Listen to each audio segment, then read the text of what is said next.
Next up is Dick Stobbs.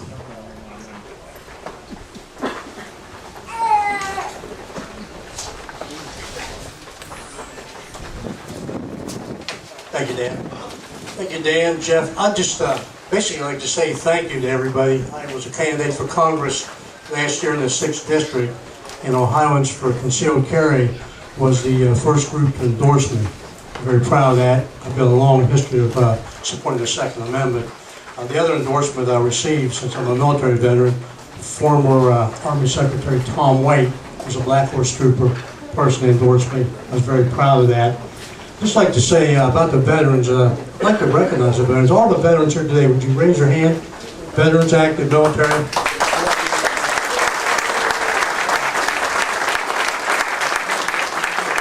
Thank you. Do we have any Gold Star family members here?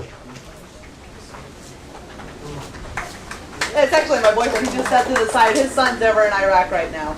The Gold Star, that's Blue Star. The Gold Star people who have died in combat. But we appreciate his service.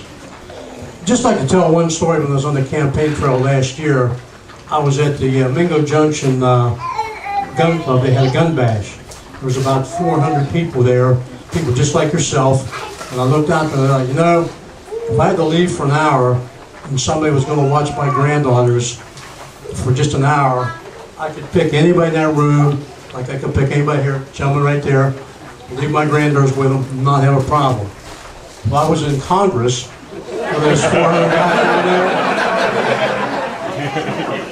I don't think I could.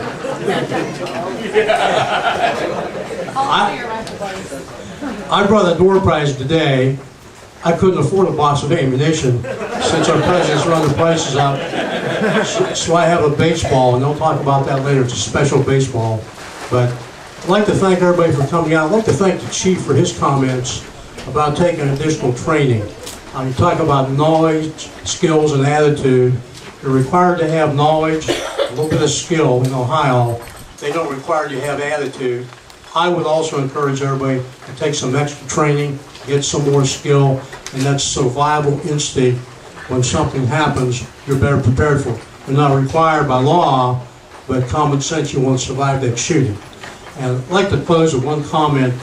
Will Rogers, who he's been dead a long time ago, but he was a famous humorist. I wish he was back. He'd have a lot to work with.